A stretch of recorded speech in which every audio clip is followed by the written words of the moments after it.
What's going on, everybody? Anthony here with Apex, back again with another video. Today we have a Boy Lawn Mower that won't start.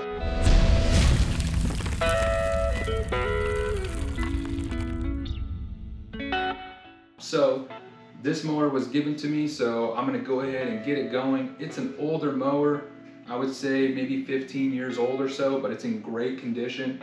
It has an old Tecumseh engine, which is a discontinued old engine, but these were still decent engines. They just had some minor bugs with them, but people still use these till this day, and they stand behind these mowers. So it's got the Toro brand behind it. So this is a Toro with a Lawn Boy, facelift, if you will. So let's see what we can do on getting this thing running again. So this is still a $300 mower, maybe $400. It's rear wheel drive. It's got good wheels, good deck, everything is good on this mower. It just won't start. So let's go ahead and get it diagnosed. So the first thing we're gonna look over is that Toro or Lawn Boy decided to put a sensor right here. And what this does is it prevents people from starting the mower with the plug facing right at the person who's pulling it. So it's basically a safety hazard to start the mower. So they put unless it has the plug or the bag in it, and it is bypassing the sensor, then you're able to start the mower. Believe it or not, a lot of people don't realize that, and so maybe they go to put their plug in and this isn't seated all the way, or their bag is not seated all the way, and the mower won't start, and they'll literally throw the mower away thinking that it just won't start, and they're sick of having issues with it. So if you have this style of mower, make sure that this is in all the way. Next thing up is we're gonna check the oil here. So I already checked it, so we can see that it has enough oil to start. So we'll go ahead and get started with our next step here. Okay, next step up here is we're going to check the cable here, the brake cable, and make sure that this is good, because a lot of the time these cables get stretched and it won't allow the engine to produce spark. So when you go to pull on this cable here, make sure that it has enough tension to where when you start to pull it, it's going to start at where the handle actually starts at. So from the resting position to here, you know that that's a good enough tension, because it's gonna have tension all the way back here. Now let's say your mower is only starting tension right when it gets to the handlebar. Well, that'll prevent the machine from having spark. So this is just my routine of starting every single mower that I get in the shop, because this will help you diagnose your machine. All right, next thing up is we're gonna make sure that it has gas and the quality of the gas. So let's see if we can see down in there. And you can see that's got some pretty nasty gas in there. So we're gonna go ahead and get that cleaned out. That is probably the problem right there. It's just old gas in it. So it's probably gonna need a carburetor rebuild. So we'll go ahead and put this cap back on there. And then the last thing you wanna check is if it's priming, which on these, they got the big hump back, so you can't really see inside there. But with these old Tecumsehs on here, you want to, when you prime this, you should see gas squirting in the inside of the throat of the carburetor. So you can get a mirror or use your phone with a flashlight and push this and see if gas is squirting in there. If it is, then that's a good sign for this machine, because these are notorious for not priming. So I know it actually is priming, so we'll go ahead and give her some squirts here, and we'll try and pull it over. All right, so we primed it a little bit. We're gonna go ahead and pull the cable back and give her a couple pulls. All right, and as you can see, this thing did not start. I'm not gonna yank it really hard. I'm not going to keep pulling it until it starts. If you don't start in 2 to 3 pulls, you have a problem. If you need to yank the heck out of it to start it, there is a problem. I see so many mechanics sitting there and pulling on them until they start, and it eventually starts, and like, I guess there's no problem with it. No, a mower should start literally in the first pull, and on some cases, the second pull, depending on the condition and the age of the machine. But first pull should start right up. So don't yank on it hard. You have old ladies pulling on these mowers, and people who are not as strong, so they're not gonna sit there and rip the cord just to start their mower. So just keep that in mind. So it didn't start, so now we're gonna move on to our next step. Is we're gonna see if it has fuel. Fuel related problems are the most common problem with any lawn equipment. Ethanol is the killer. So what this test is going to do is it's going to supply high octane fuel, and it doesn't take much. Remember, vapor is what combusts. So we're gonna give it a little bit of a spritz here and pull it over and see if it starts. If it starts, that tells me we're getting air, we're getting spark, it has some compression to start. We're just not getting good enough gas or gas at all. So give it a little spray. And once it starts, it's gonna shut off just like they normally do. All right, we'll give it a pull here.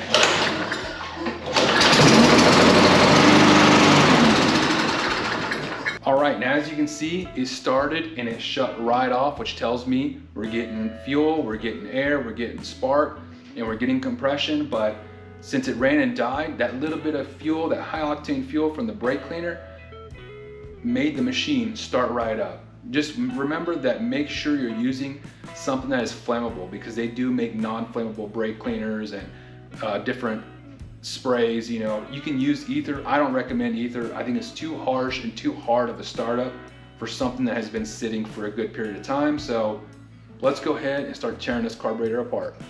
All right, something about these is that they like to hold in a lot of debris in these little orifices here. So make sure that you blow these little holes out, because they will have debris packed inside of them.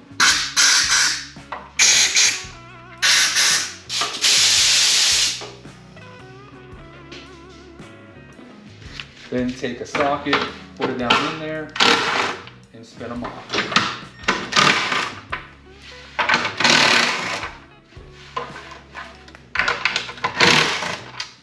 Then once you do that, take your dipstick and remove it to be able to remove this top shroud on this model here. Okay, I'm gonna go ahead and put my dipstick back in just to keep debris from going inside there. Okay, something I like to do is I like to remove the muffler to be able to remove this whole housing to rebuild the carburetor. So remove the muffler like so, and then put that to the side. Okay, at this point, now that we have the carburetor kind of exposed here, we're gonna go ahead and clean off this whole area to make it nice and neat, to where when I go to remove it, all that debris is not gonna fall inside the carburetor or inside of the orifices of the engine.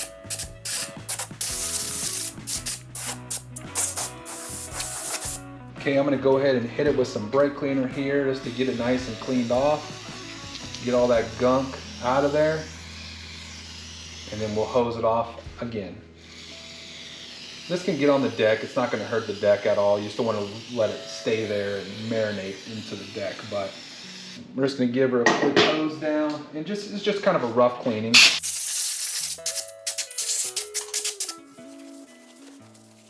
Okay, so at this point, I'm gonna go ahead and remove the fuel tank, because I want this whole assembly to be able to come off, and it's a lot easier to clean out the fuel tank and clean out all the debris whenever you remove the fuel tank, sorry. So I'm gonna go ahead and remove the breather line there, the crankcase breather line, and then I'm gonna go ahead and pop the tank out.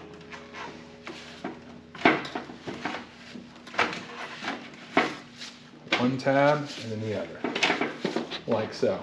Okay, now we'll go ahead and take a socket and remove the intake here.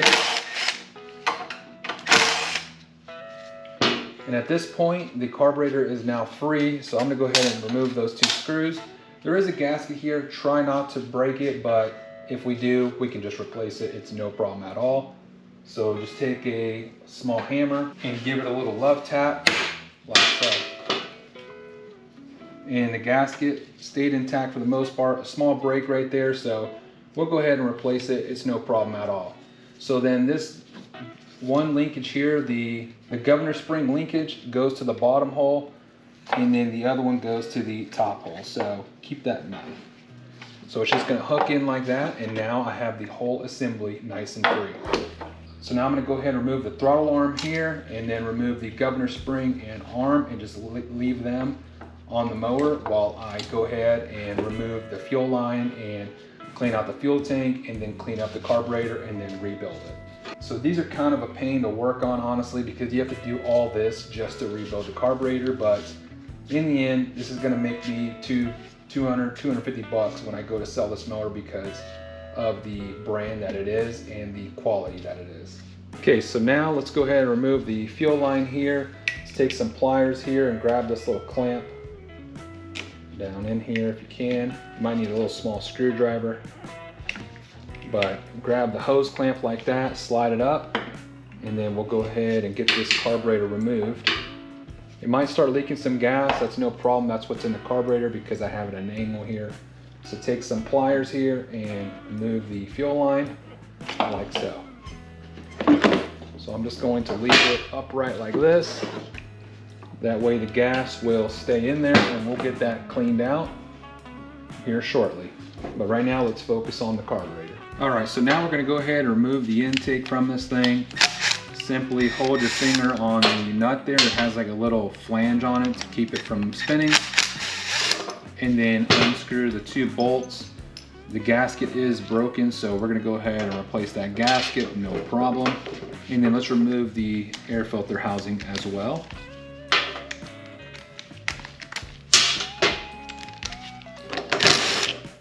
Like that. All right, and we'll move on to our next step. All right, now that we have everything removed from this, let's go ahead and clean up all this debris. That way when we open this carburetor up, none of that debris can fall to the inside of the carburetor. All right, so now that we got it all cleaned off, you can see right here, it basically looks brand spanking new. And now we'll go ahead and start taking this thing apart. So let's go ahead and remove the pilot jet here. Simply a regular screwdriver and take that bad boy out. Most people forget about this. Sometimes we'll have a black cap right there. So this tells me that this carburetor actually has been rebuilt before. And then we will go ahead and remove this little tube here. It's not too important, but I like to remove it just to get it out of my way. And then we'll go ahead and take a 1/2 inch socket and remove the bottom part here. So we'll go ahead and drain this bowl here, just like that. And then we will, sorry for the noise if y'all hear that in the background, but people outside. And then we will take the bowl off and inspect, and as you can see, it just has bad gas in it. As you can see right there, it just has bad gas, so this is going to be a pretty simple carb rebuild right here. So that's pretty much it. So the float, sometimes it'll get caught up on there, but we'll go ahead and remove the float pin right here. Put that to the side, pull that out, pull the needle out, and then just inspect everything. It wasn't having any priming issues, so we don't need to remove the emulsion tube because it does have a couple of O-rings that anytime you remove that emulsion tube, you're going to want to replace the O-rings on it. So we're not going to do that. We're going to leave it just how it is. The carburetor was not leaking because there was gas in here, so it was not leaking, so we don't need to replace the seat as well. So we're just going to go ahead and rebuild this carburetor real quick. So simply, since it only had bad gas, I'm not going to use, because there's rubbers in here, rubber seat, and they're very sensitive to cleaners. So I'm just going to run some compressed air through this whole thing, let it dry out, get that nasty gas out of it, and then we'll move on to putting it back together.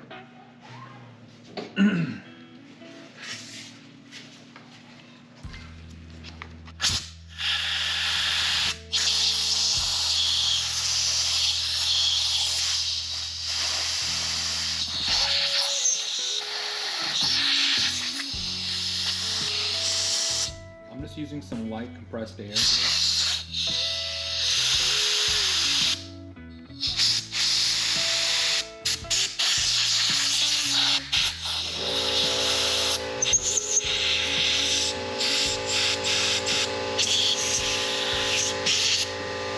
Okay, so we got the carburetor nice and cleaned up. Now we'll go ahead and move on to these jets here. This pilot jet here, you can run some brake cleaner through it. It's not gonna hurt it at all. So we'll run some brake cleaner through that, and then the main jet, of course, we'll go ahead and run a little bit of brake cleaner through that. These gaskets do get a little bit damaged, but they'll still hold. So we're not gonna replace the bowl nut gasket either. So let's get that blown out here.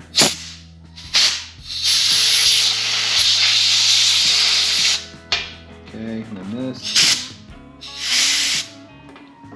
And then the float. These are notorious for getting fuel in them, which it doesn't have any, so we're good to go.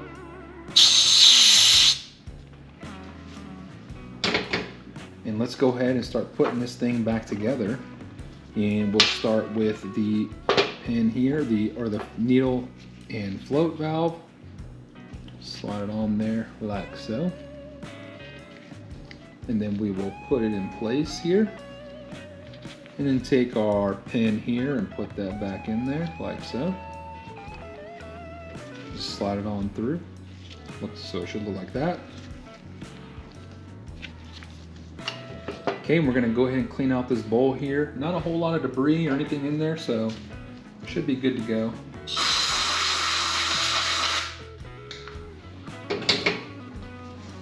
So went ahead and blew that off. The O-ring doesn't look terrible, so these are directional as well. So you can see that float is a little bit elevated on the end here. This needs to sit pretty flat or parallel to the surface. So what I'm gonna do is I'm gonna put my screwdriver in here and hold this little tang. And I'm just gonna push down on it to where it'll bend that tang in a little bit to allow the carburetor or the float to sit down further. So just like that. Now you can see that it's almost all the way completely flat. So now this is directional, so where the float drops is where the puzzle piece is going to go. So you can see that the float's going to drop in a little bit deeper in the more deeper part of the actual float bowl there. So I'm not sure if you can see that or not, but we'll go ahead and throw that over the top there and slide it on. And then we will put our bowl nut back on there. Like so. And then we will tighten it down. Okay, now we'll slide our pilot jet into place and go ahead and screw that in.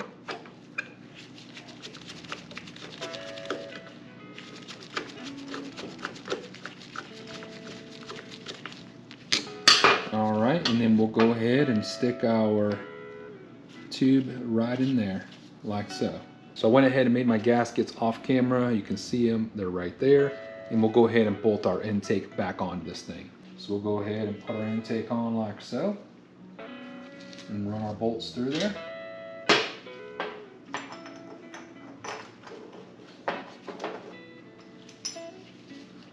Just like that. And then we'll run the other bolt through there.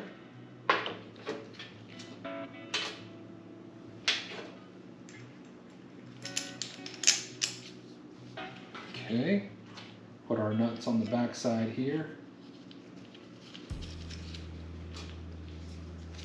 Put our nut on the back side right there. And we'll go ahead and tighten them down.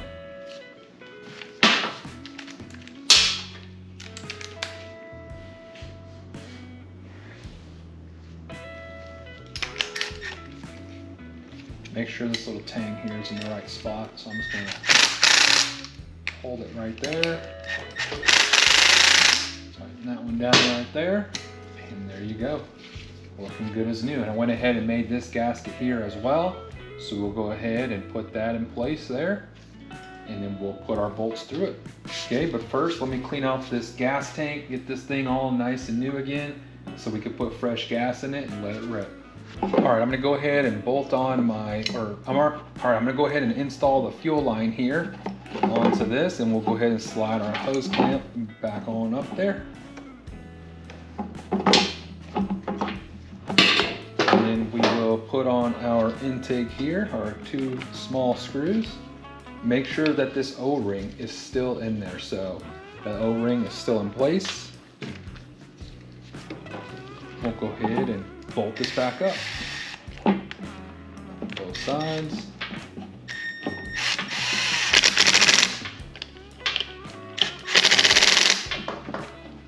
All right, and now we're going to go ahead and throw the whole assembly up here.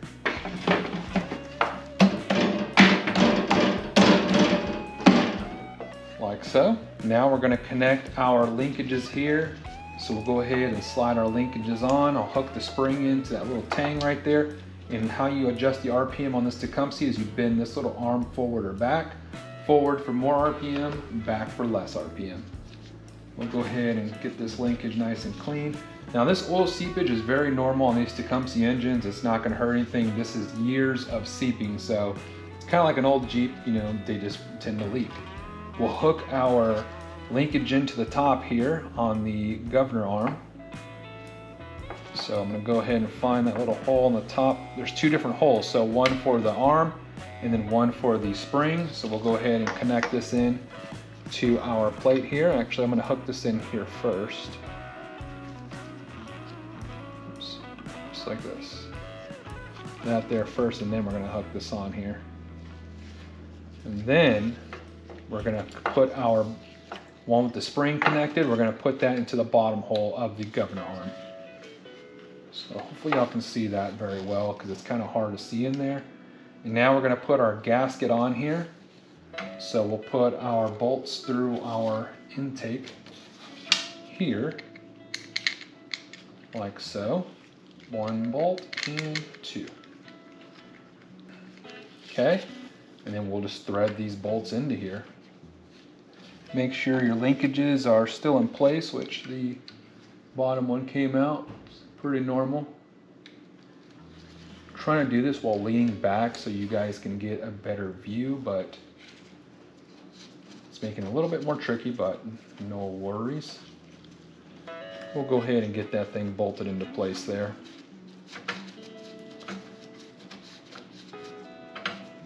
Like so. And then we'll tighten it down.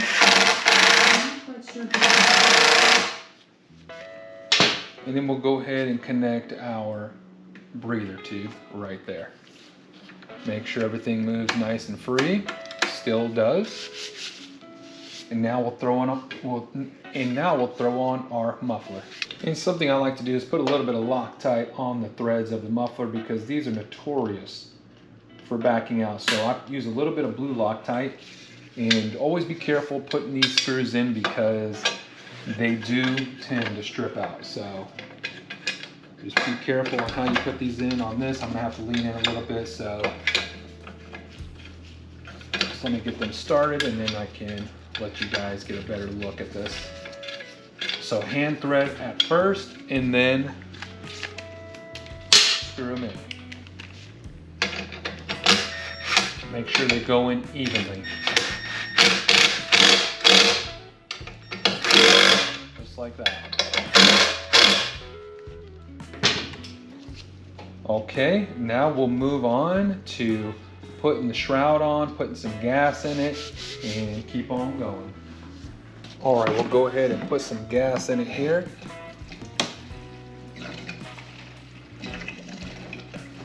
Like so, just enough to get her running.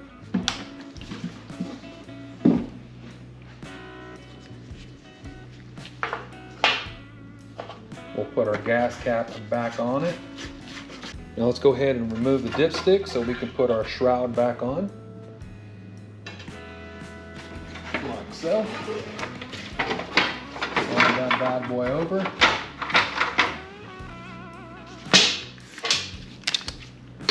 And put our screws back in here.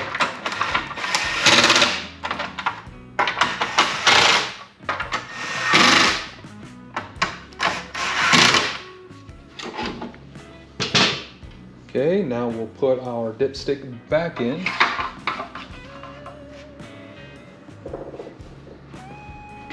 And then we're gonna put a new air filter on this thing, but first I'm gonna make sure that it's priming. Again, push the bulb and you should just see fluid squirting in through the intake here, or through the emulsion tube into the throat of the carburetor, and then we'll move on to starting it. All right, we'll go ahead and fire this thing up, see how it runs, and let's see if our carb rebuild did its job. Let's go ahead and prime this thing, a few pumps here, and then we'll start it right up.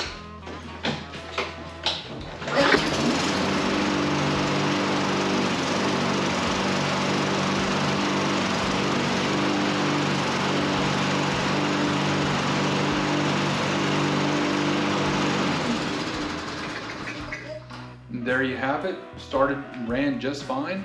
Sub propel is a little bit too slow. We're going to adjust that, or maybe a repair.